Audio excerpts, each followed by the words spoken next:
کہا اہدنا الصراط المستقیم، پروردگار ہم کو صراط مستقیم کی ہدایت کر۔ میں ترجمے کے اختلاف پہ نہیں گیا کہ جہاں آپ یہ سوچیں چلا یا قائم رکھ، اہدنا الصراط المستقیم، صراط مستقیم کی ہدایت کر، دعا ہے نا۔ پوچھنا یہ دعا قبول ہوئی یا نہیں؟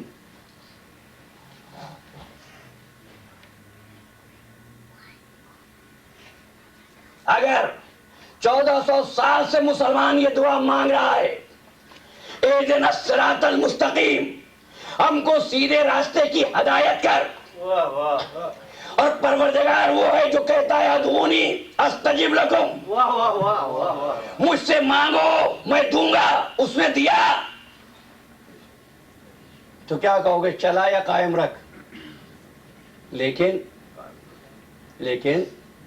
اس نے قبول کی دعا۔ اب کہنا ہی کیا چاہیے تھا؟ بندوں نے کہا اہدنا الصراط المستقیم، جواب قدرت ہونا چاہیے تھا ہدیناکم صراط المستقیم۔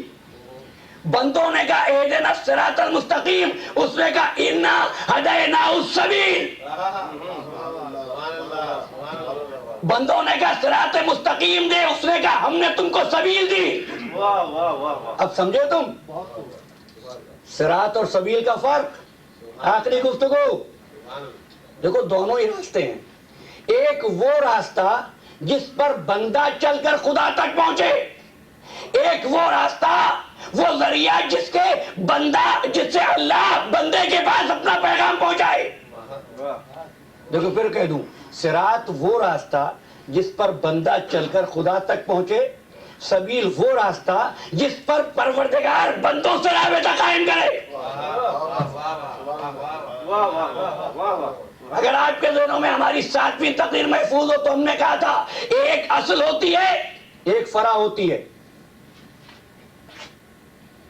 اور ہمارے آخری جملے تک اس جملے کو یاد رکھیے گا، ایک اصل اور ایک فرع۔ اصل کی کیا تعریف ہے؟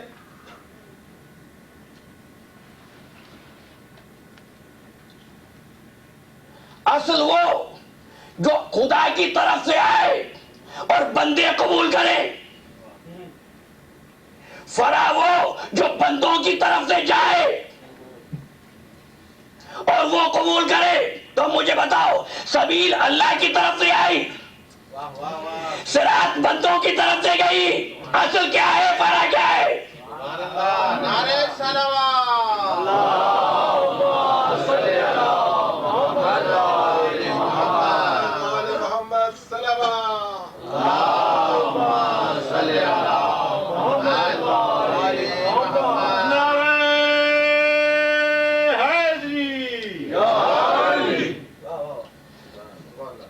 صراط بندوں کی طرف سے اللہ تک، سبیل اللہ سے بندوں کی طرف۔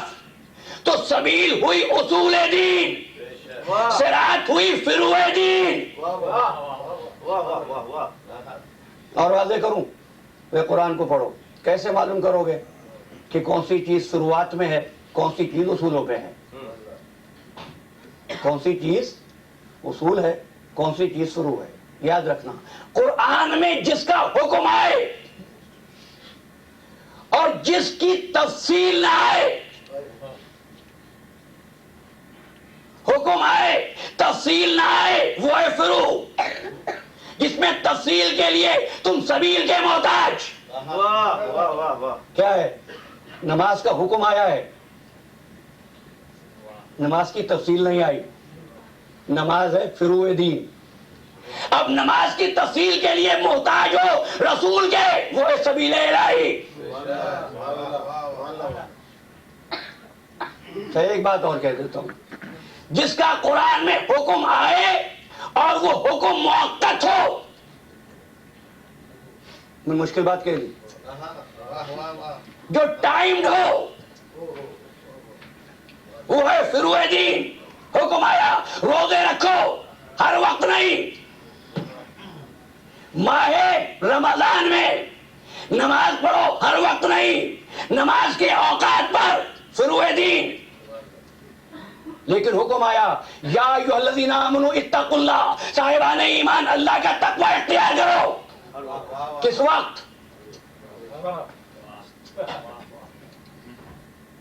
تو یاد رکھنا، نماز سفر میں قصر ہو جائے گی، تقوی قصر نہیں ہوگا۔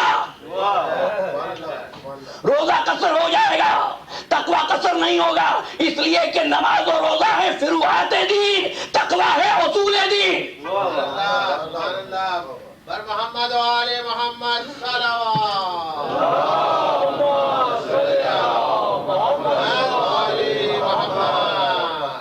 ایک مرتبہ پھر ذہن میں رکھیے، حکم آئے، حکم ٹائم کے ساتھ مشروط ہو، حکم کی تفصیل نہ ہو تو وہ ہے فروع دین۔ جس میں وقت نہ ہو، حکم واضح ہو، وہ ہے اصول۔ یا ایھا الذین آمنوا اطیعوا اللہ واطیعوا الرسول واولی الامر منکم، اطاعت کرو اللہ کی، اس کے رسول کی، اولی الامر کی۔ کس وقت؟ وقت نہیں ہے، وقت نہیں ہے بھئی نماز پڑھو، فجر کی 2 رکعتیں، موسم اچھا، موڈ خوشگوار، 4 پڑھیں گے، 2 پڑھو۔ جس کی گنتی معین ہو جائے، جس کا وقت مقرر ہو جائے، جس کی تفصیل نہ آئے، وہ ہے فروع دین۔ حکم واضح ہو، ہر وقت واجب ہو، وہ ہے اصول دین۔ اگر یہاں تک یہ بات پہنچا سکا ہوں تو پھر ایک اور بات کہتا ہوں، فروعات دین کوئی ادا نہ کر سکے تو ہے گناہگار، کافر نہیں ہے۔ میں جانتا تو تھا نماز واجب ہے، تساہلی تھی، کوتاہی تھی، نماز نہ پڑھ سکا۔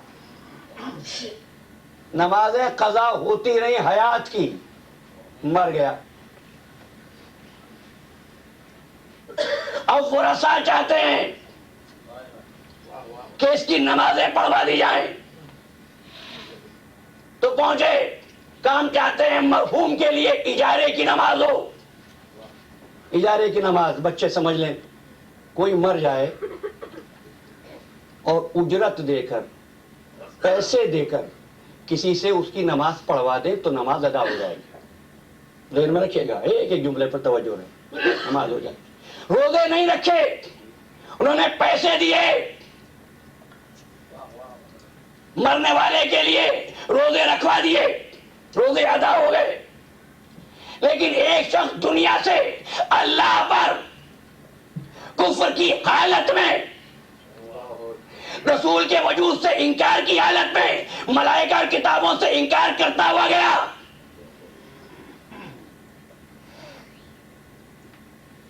اولاد کو اللہ نے ہدایت دی، مسلمان ہو گئی، صاحب ایمان ہو گئی۔ انہوں نے چاہا ہمارا باپ بھی بخشا جائے جو مسلمان نہیں تھا، اگر وہ چاہیں کہ پیسے دے کر اللہ پر ایمان دلوا دیں، کیا ممکن ہے؟ نہیں۔ یاد رکھنا، فروعات دین میں اجارے کی گنجائش ہے،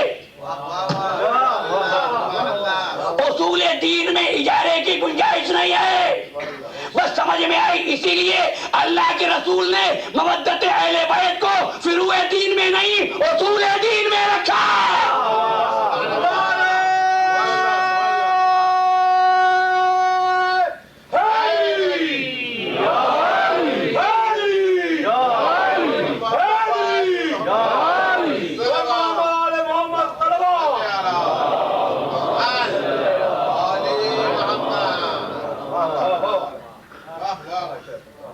میری 7ویں تقریر میں نے آپ سے عرض کیا تھا، علی کی ایک ضربت ایسی ہے، ضربت علی یوم الخندق افضل من عبادت الثقلین الی یوم القیامہ، جو ثقلین کی عبادت سے بہتر ہے۔ اب ہمیں تاریخ بتاتی ہے، روایتیں بتاتی ہیں، تفسیریں بتاتی ہیں کہ جب میدان حشر ہوگا اور کچھ بندے گناہگار ہوں گے، اصولوں میں نہیں فروعات میں کمی ہوگی، تو حیدر کرار فرمائیں گے کہ ان کو نہ لے کر جاؤ اس طرف، کہ مولا ان کی نیکیوں میں کمی ہے، ان کی نیکیوں میں کمی ہے. فرمائیں گے گھبراؤ نہیں، میری نیکیوں کے خزانے کھولو. نعرہ حیدری. تو فرشتے کہنے لگے علی تیرے خزانے تو بے شمار ہیں، کس خزانے کو کھولنے کا؟ باقیوں کو بند رہنے دو، فقط خندق کے دن والی ضربت کا خزانہ کھولو.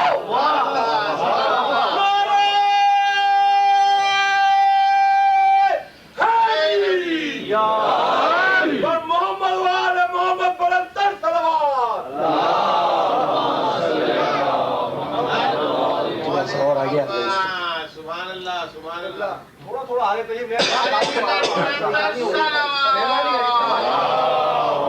بہت جگہ ہے. تھوڑی دیر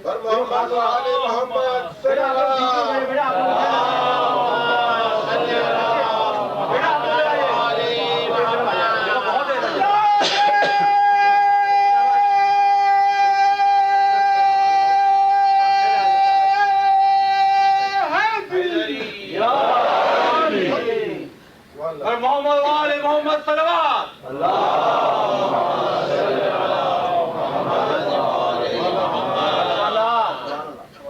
تو اب مفتی حرم یہ کہتا ہے یہ کیسے ممکن ہے کہ علی کی نیکی کا ثواب علی کے محب کو مل جائے؟ میں پوچھتا ہوں جب کوئی مر گیا تھا تم قرآن پڑھ رہے تھے،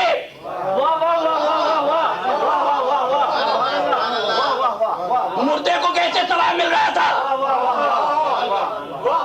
عزیزان گرامی مرتبہ غور کیجئے گا، جب تم اپنی نیکیوں کا ثواب کسی کو دے سکتے ہو، علی اپنی نیکیوں کا ثواب اپنے محبوں کو کیوں نہیں دے سکتا؟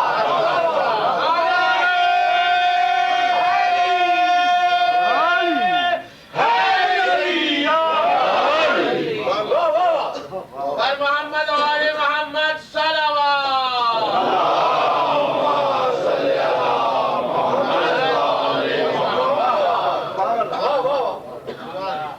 اصل و فرا سمجھ میں آئی؟ اب آگے بڑھوں. یاد رکھنا مسلمانوں کے لیے جنگ کرنا سبیل الہی میں جنگ کرنا نہیں ہے. سبیل الہی میں جنگ کرنا اور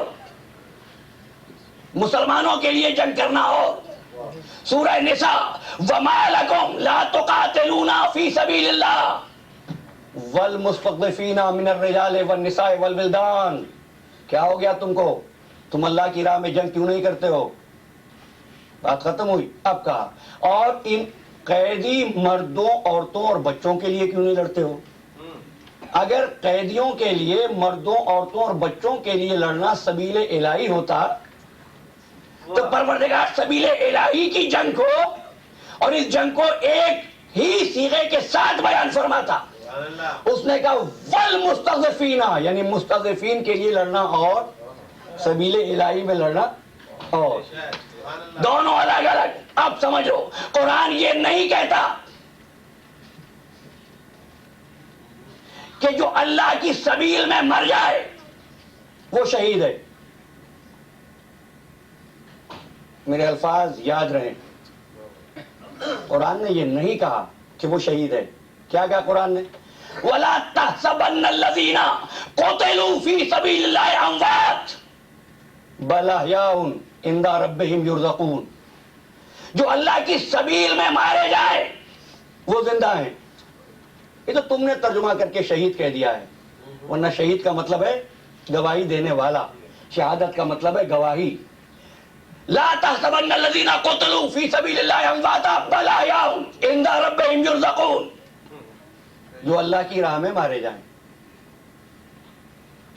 پروردگار سیدھی سیدھی سی بات کہتا ہے کہ شہید، جیسا مسلمان کہتے ہیں. کہ اگر یہ کہہ دیتا تو اپنے مرنے والوں کے ناموں کو لوگ سبیل الہی کی مرنے والوں میں شامل کر دیتے. اپنے مرنے والوں کے نام سبیل الہی کے لیے مرنے والوں کے ناموں میں شامل کر دیتے. تو میں نہیں کہوں گا سبیل الہی کہوں گا تاکہ اس کا فیصلہ دنیا نہ کرے کون سبیل الہی پہ مرا، اس کا فیصلہ سبیل الہی کا وارث کرے۔ اب عزیزان گرامی، ایک انسان نیکی کرتا ہے، نیکی کیوں کر رہے ہو؟ کہتا ہے سبیل اللہ، فی سبیل اللہ، فی سبیل اللہ۔ یہ الفاظ کتنی مرتبہ آپ کے پردہ سماج سے ٹکرائے ہوں گے۔ اب آیت پڑھ رہا ہوں، آپ کے ذہنوں میں محفوظ رہے۔ قل ھذہ سبیلی، یہ نیا لفظیہ میں نے آج کی گفتگو میں، لیکن قرآن سے ہے۔ قل ھذہ سبیلی، رسول کہہ دو یہ ہے میری سبیل۔ اب سمجھے، صراط مستقیم ہوگی تمہارے لیے بھی۔ تمنا کرو، دعا کرو کہ اللہ صراط پر چلا دے، لیکن رسول کہتا ہے سبیل یہ تمہارے لیے نہیں ہے۔ قل ھذہ سبیلی، یہ ہے میرا راستہ، یہ ہے میرا راستہ۔ صراط ہوتا ہے بندوں کا راستہ۔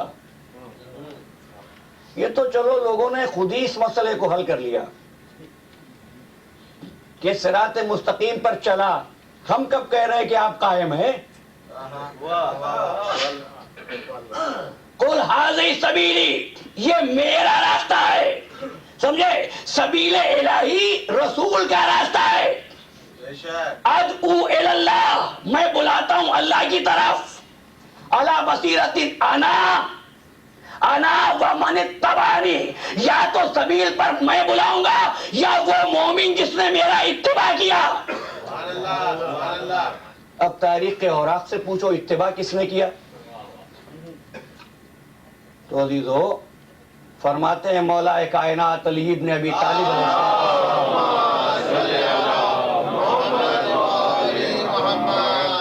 لقد کان یجاور فی کل سنۃ بحرائن، اللہ کے رسول کچھ دنوں کے لیے ہر سال میں غار حرا میں گوشہ نشین ہو جاتے تھے۔ اراہو ولا یراہو غیری، کوئی اور نہیں دیکھتا تھا، فقط میں رسول کو دیکھا کرتا تھا۔ ارا نور الوحی والرسالہ واشم ریح النبوہ، میں رسالت اور وحی کو دیکھتا تھا، نبوت کی بو کو سونگھتا تھا۔ یہاں تک کہ رسول پر پہلی وحی نازل ہوئی، لقد سمعت الظن، میں نے ایک چیخ سنی۔ فقلت یا رسول اللہ ما ھذہ الظن، میں نے کہا یا رسول اللہ یہ چیخ کیسی ہے؟ تو آپ نے فرمایا یہ شیطان کی چیخ ہے، اپنی عبادت سے مایوس ہو گیا ہے۔ اور پھر فرمایا علی انک تسمع ما اسمع وتری ما ارى، تو وہی سنتا ہے جو میں سنتا ہوں، تو وہی دیکھتا ہے جو میں دیکھتا ہوں۔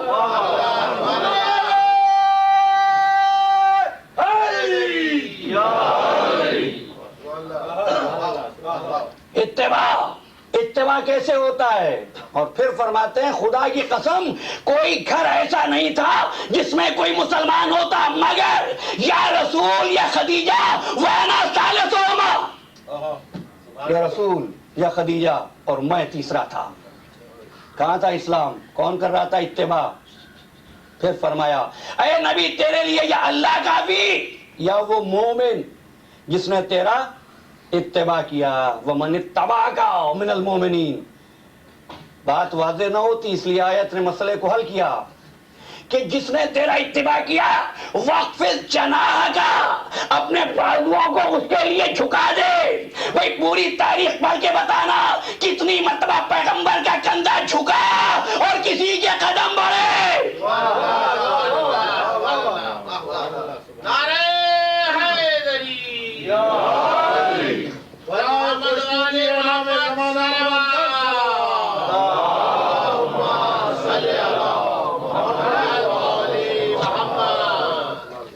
بس ایک جملہ کہوں، بہت تھک چکا۔ سبیل آپ پر واضح ہوئی، ادعو الی اللہ علی بصیرۃ انا ومن اتبعنی، میں اور وہ جس نے میرا اتباع کیا۔ وقفز جناحک، اس کے لیے رسول نے اپنے بازو جھکائے۔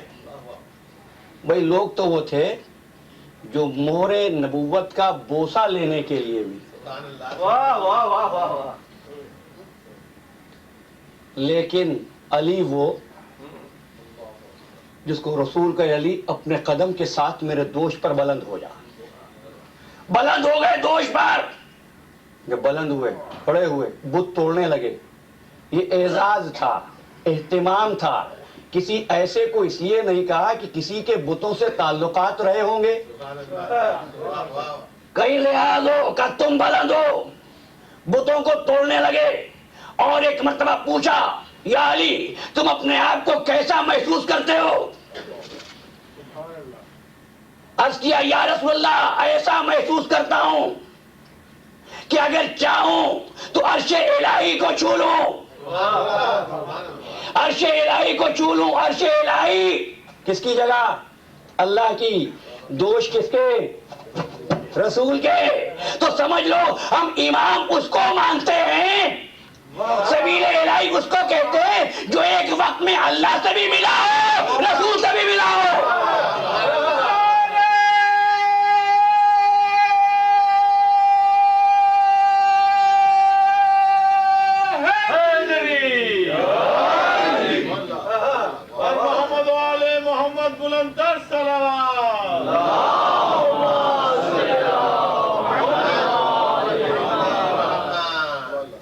عبادتیں فرع, سبیل الہی اصل.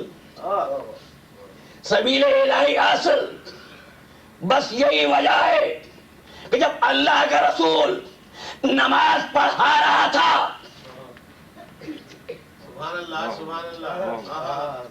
اور پشت پر نواسا آ کے سوار ہوا, سجدہ طولانی ہو گیا. سبحان ربی الاعلی و بحمدہ, سبحان ربی الاعلی و بحمدہ, سبحان ربی الاعلی و بحمدہ. کتنی مرتبہ کہا؟ تاریخ کے مطابق کم از کم 71 مرتبہ فرمایا حضور نے سبحان ربی الاعلی و بحمدہ. اصحاب کو حیرت ہوئی کہ سجدہ طولانی کیوں ہو گیا. گردنیں اٹھا اٹھا کے دیکھنا شروع کیا. دیکھا پشت پر نواسا سوار ہے, اٹھایا اور پھر سجدے میں گئے.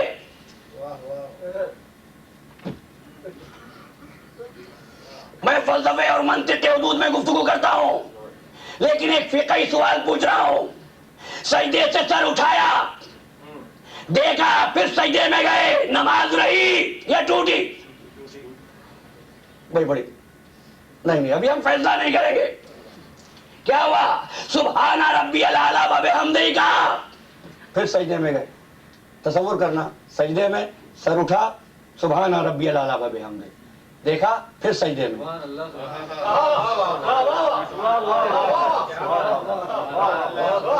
سجدے میں سر اٹھا, سبحان ربی الاعلی و بحمدہ, یہ منظر تھا نا. لیکن کوئی روایت نہیں ملتی. اللہ کے رسول نے کہا صحابیوں دوبارہ نماز پڑھو. کوئی روایت نہیں ہے حضور نے فرمایا صحابیوں دوبارہ نماز پڑھو. تو ایک بات کہہ دوں, جب حسین کا چہرہ دیکھا, دو جملے سنا, حسین کا چہرہ دیکھا پھر سجدے میں گئے. جب حسین کا چہرہ دیکھا سبحان ربی الاعلی و بحمدہ یاد آیا. حسین کا چہرہ دیکھا, سبحان ربی الاعلی و بحمدہ کہا. ایک جملہ اور سنو, جب صحابی کی نماز حسین کا چہرہ دیکھنے سے نہیں ٹوٹتی, مسلمان کا نکاح حسین کا تعزیہ دیکھنے سے کیسے ٹوٹے گا؟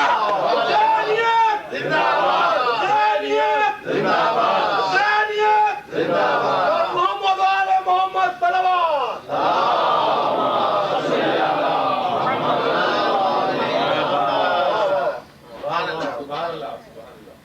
حسین.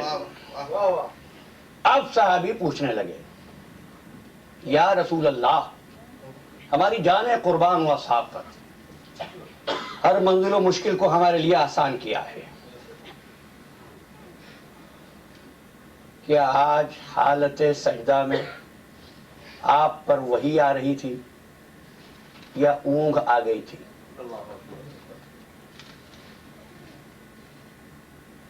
کیا سمجھا تھا کہ حضور تو سجدے میں ہے.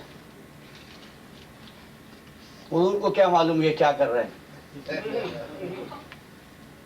تو حضور نے فرمایا کیا تم لوگ گردنیں اٹھا اٹھا کر نہیں دیکھ رہے تھے کہ میری پشت پر میرا حسین سوار ہے.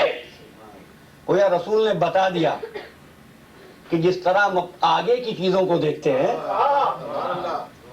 اسی طرح پیچھے کی چیزوں کو بھی دیکھتے ہیں. ہم تو حضور بتا رہے تھے ہم تو وہ گھرانہ ہے کہ ہماری تلوار بھی چلے تو قیامت تک نسلوں کو دیکھ لیتی ہے. نسلوں کو بس ایک جملہ کہہ کر آگے بڑھوں گا. نسلوں کا تحفظ سبیل الہی کے عرفان کا تقاضا ہے. یہ امام بارے یہ امام بارگاہ یہ مساجد یہ تمہاری نسلوں کے تحفظ کے لیے ہیں. ذرا سوچو کتنا کام کتنا وقت کتنے فکر اور کتنی دولت تم نے اس کام پہ صرف کی. میں نے کل کہا تھا علی کی مدد کرو کیونکہ جو علی کی مدد کے لیے تیار ہوں. علی مدد کا محتاج نہیں ہے لیکن مدد اس لیے کرو کہ تم نصیب والے بن جاؤ. اس لیے ڈاکٹر صاحب آپ سے کہتے رہے اور اس وقت میں آپ سے کہہ رہا ہوں کہ اس امام بارگاہ کے لیے اپنے بجٹ میں اتنا حصہ رکھو کہ حسین کی دکھیاری ماں تمہارے لیے یہ دعا کرے پروردگار انہوں نے میرے بچے کے عزاخانے کے قیام میں اپنی دولت خرچ کی ہے, پروردگار ان کے گھروں کو سلامت رکھ. مجھے ابھی ایک مرد مومن نے بتایا کہ ان کے دل میں یہ خواہش و جذبہ ہے وہ امام بارگاہ کے لیے 2.5-3 ایکڑ کا ایک پلاٹ مختص کر دیں.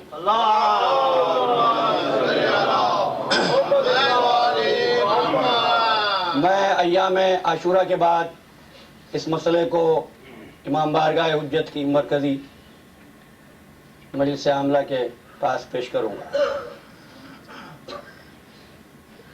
باقی باتیں آپ کو معلوم ہے وقت بہت کم کہ اگر آپ چاہتے ہیں کہ مجالس و محافل اسی انداز سے منعقد ہوتی رہیں تو اس میں آپ کو اپنا کنٹریبیوشن یقیناً ادا کرنا ہے اور آپ کرتے بھی ہیں. ہم تو صرف یاد دہانی کرا رہے ہیں. آپ کے تعاون سے یہ ادارہ اب تک چلا ہے, انشاءاللہ اب تک چلے گا. میں آپ کا تہ دل سے شکر گزار ہوں. بڑے انہماک کے ساتھ آپ نے سماعت فرمایا. یہ باتیں آج اس لیے کر رہا ہوں کہ کل مجھے اس کا وقت نہیں مل سکے گا. کل کا دن کسی گفتگو کا دن نہیں ہوتا. میں والنٹیئرز کا شکر گزار ہوں, ایرلٹن پولیس کا, کارکنان ادارہ کا, اپنی بہنوں کا جنہوں نے ان ایام عزا میں فاطمہ زہرا کو اس کے لال کا پرسہ دیا. واقعہ بیان کر رہا تھا جب سجدہ طولانی ہو گیا اصحاب نے پوچھا تو آپ نے فرمایا کیا تم لوگ گردنیں اٹھا اٹھا کر نہیں دیکھ رہے تھے کہ میری پشت پر میرا حسین سوار ہے. پھر آپ نے ایک جملہ ارشاد فرمایا ان الحسین, اس لیے میں نے کہا تھا تقریر کے آغاز پر رسو فرا یاد رہے.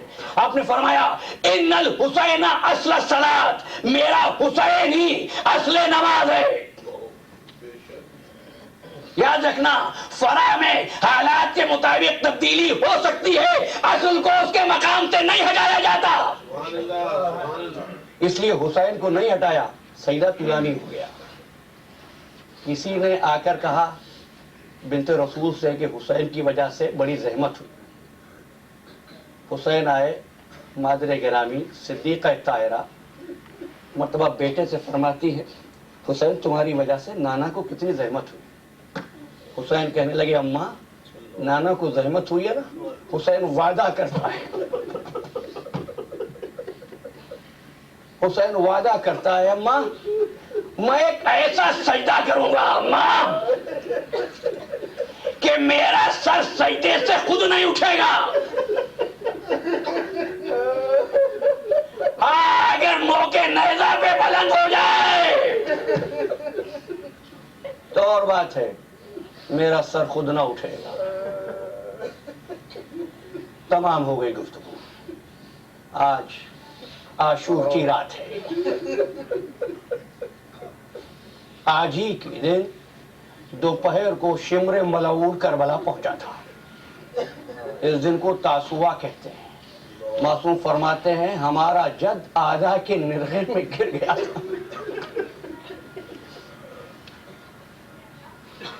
شمر 2000 سپاہیوں کے ساتھ پہنچا اور میدان میں پہنچ کے گھوڑے دوڑانے لگا. خبر مل گئی شمر آ گیا ہے. شمر زبان رسول سے سنا تھا کہ حسین کا قاتل ہوگا. جب زینب نے سنا کہ شمر آ گیا ہے, 9 محرم کے دن گزرا. اس کے بعد عاشور کی رات آئی, جس رات میں تم بیٹھے ہو. ہم آج شہیدوں کی بات کر رہے ہیں عزیزانو, اس لیے کہ آج کی رات شہیدوں کی آخری رات ہے. آج کی شام شام شہیداں ہے, اور کل کی جو شام ہوگی شام غریباں ہوگی. ایک مرتبہ حسین نے خیام حسینی پہ نظر ڈالی, دعا کے لیے ہاتھ اٹھائے, آسمان کی طرف دیکھا. پروردگار, یہ آل رسول کے گھروں کی آبادی کی آخری رات ہے. کل ان گھروں میں روشنی نہیں رہے گی. آج بیٹے اپنی ماؤں کے پاس ہیں, بھائی اپنی بہنوں کے ساتھ ہیں, بیویاں اپنے وارثوں کے ساتھ, لیکن کل یہ گھر, یہ چمن فاطمہ زہرا اجڑ جائے گا.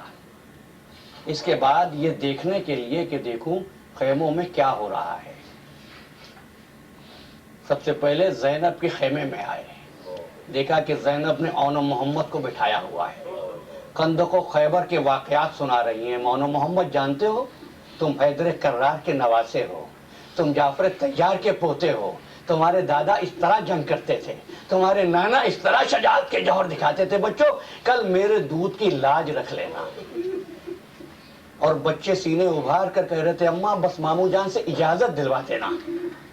زینب کے خیمے سے نکلے, ام لیلہ کے خیمے میں آئے, دیکھا علی اکبر آرام کر رہے ہیں, اور ماں ایک شمع لے کر سراہنے بیٹھی ہے اور کہتی جاتی ہے میرے لال آج یہ چاند سا چہرہ دیکھ لینے دے, کل یہ چاند سی صورت خاک میں مل جائے گی. آگے بڑھے, ام فروہ کے خیمے کی طرف دیکھا. کیا دیکھا؟ قاسم کو بٹھایا ہوا ہے. قاسم بیٹا میں بیوہ ہوں, حسن زندہ نہیں ہے. کوئی ایسا نہ کہے کہ اگر حسن زندہ ہوتا تو قاسم لڑنے کے لیے جاتا. قاسم میرے دودھ کی لاج رکھ لینا. ام فروہ کے خیمے سے نکلے, کانوں میں کسی کے رونے کی آواز آئی. کون رو رہا ہے؟ دیکھا ماں کی کنیز فضا رو رہی ہے. فضا تو کیوں روتی ہے؟ کیا سید و سردار اون محمد کی ماں اون محمد کو بھیجے گی؟ ام لیلہ علی اکبر کو بھیجے گی؟ ام فروہ قاسم کو بھیجے گی؟ کاش میرا کوئی بیٹا یہاں ہوتا.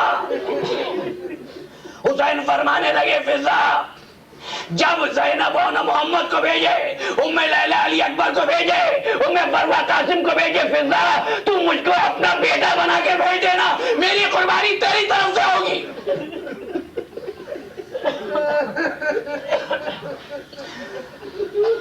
مظلوم کربلا آگے بڑھا. کسی اور بی بی کے بہن کی آواز آئی. آواز کہاں سے آ رہی ہے؟ ام رباب کے خیمے سے. اللہ تمہارے بچوں کو سلامت رکھے. ام رباب کیا بات ہے؟ خیمے میں آئے. کیا بچہ ختم ہو گیا؟ ام رباب گہوارے پہ سر رکھے زارو قطار ہو رہی تھی.